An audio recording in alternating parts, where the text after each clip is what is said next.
Do you know what Portal is?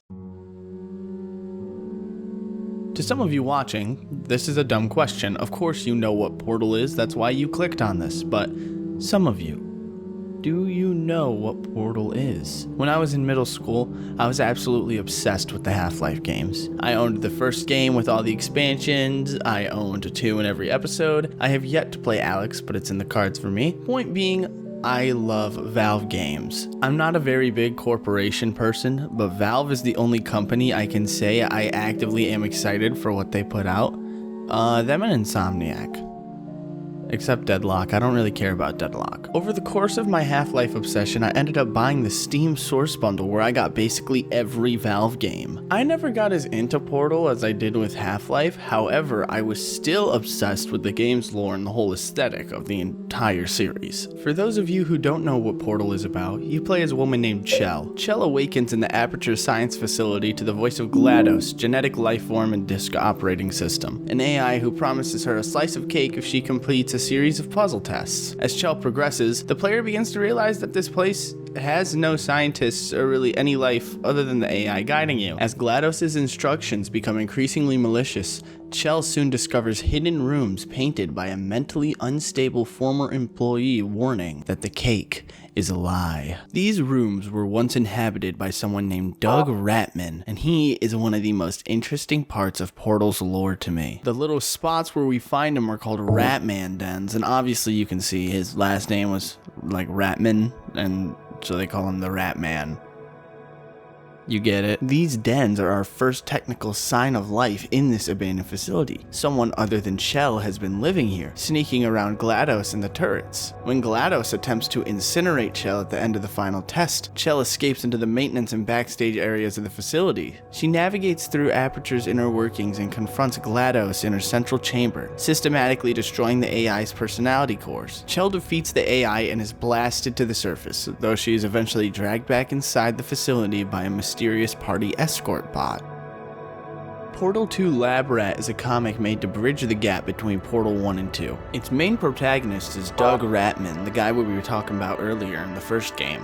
The comic expands on the history of the facility and Aperture Science as a whole and really has a lot of cool stuff in it. The first part of the comic was published April 8th, 2011. The second part was released April 11th, shortly before Portal 2 was released on April 18th. Lab Rat was a fully in-house production that was entirely supervised by Valve. It was drawn by Andrea Wicklund and project leader Michael Yvonne Oming, while Portal 2 writers Eric Wolpaw, Chet Falazek, Jay Pinkerton, and Ted Kosmatka were in charge of the story. And in today's video, I would like to go through this comic and read it fully, and maybe start a discussion about it in the comments. For any new viewers watching, hello, my name is Nick, and I like talking about things. If you haven't seen any one of my videos before and this is the first one, welcome to the channel. For any returning people, I love you. Leave a like, leave a comment, subscribe, and let's head right into this comic.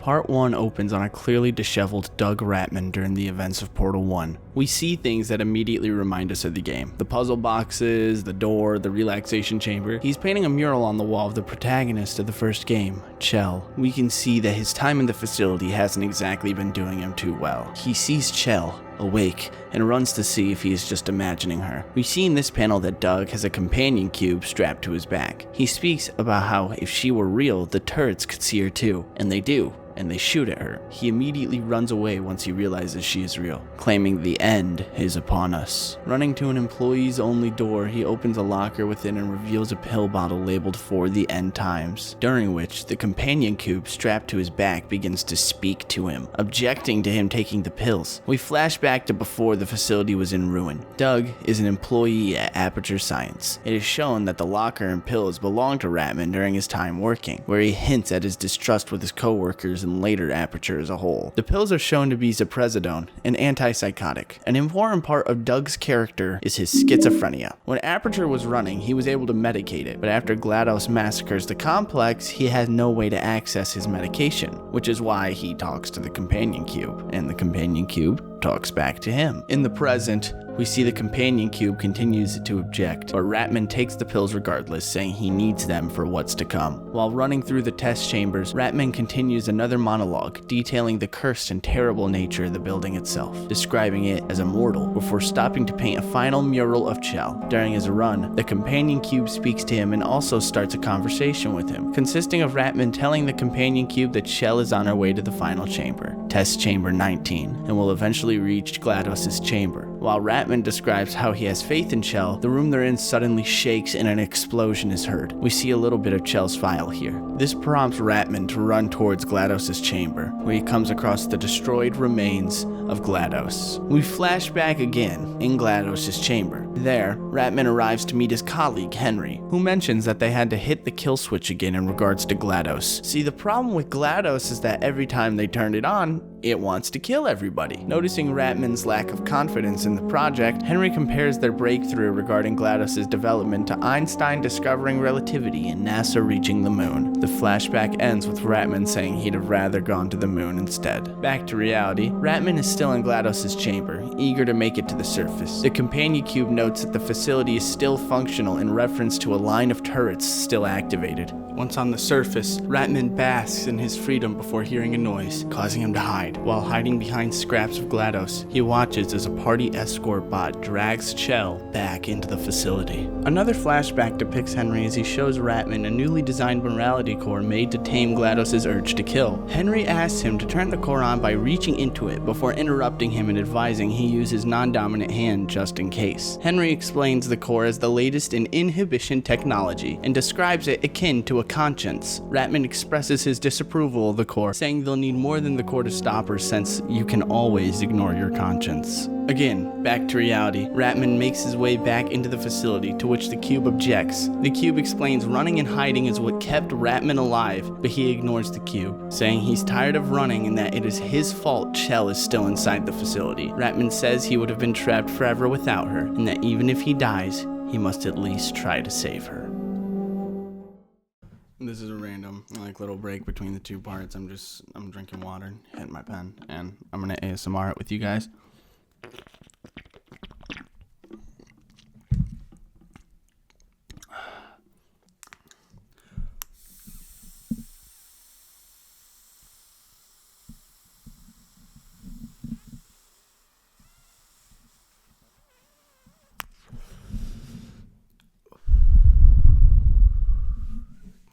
Alright, back to the video.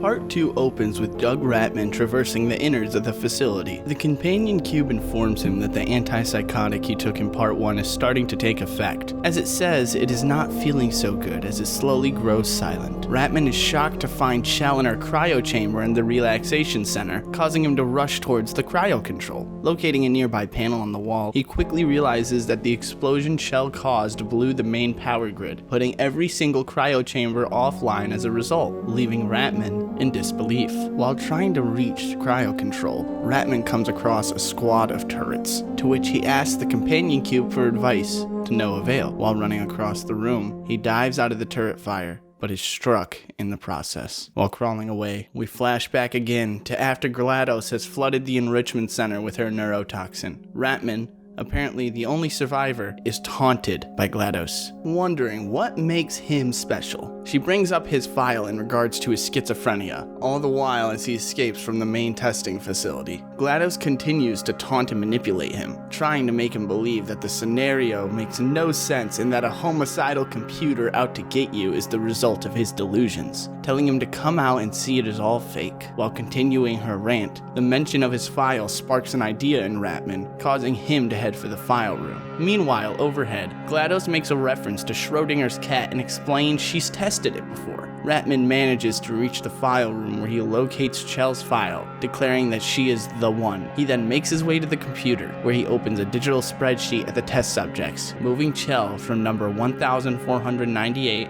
on the spreadsheet to the top of the test subject list, making her number 1. Back to the present, Ratman is seen lying on the floor, wounded by the turrets, reaching out to his companion cube before he loses consciousness and another flashback begins. Henry is having a conversation with GLaDOS. During the conversation, she tells him she has lost all interest in killing after the installation of the morality core and that she only craves science, detailing that she would like to perform a recreation of Schrodinger's cat's experiment during Bring Your Cat to Work Day. She says that added to the boxes in the cats, she needs a little neurotoxin. Henry, unaware of her malicious intentions or just plain out stupid, accepts as long as it's for science, sealing the fate of the Aperture employees. Ratman regains consciousness, and the antipsychotics have worn off as the cube begins to talk again. It asks about Chell being the one and how Ratman knew she was, to which he admits it was her file and he was going off of a hunch. The cube then tells Ratman to patch Chell's cryo unit into the reserve grid to restart her life support, saying he might not free her but that he can still save her. Ratman realizes that if it works, there will be no wake-up date set, leaving her in there indefinitely, and he wonders if the long sleep is better than the long sleep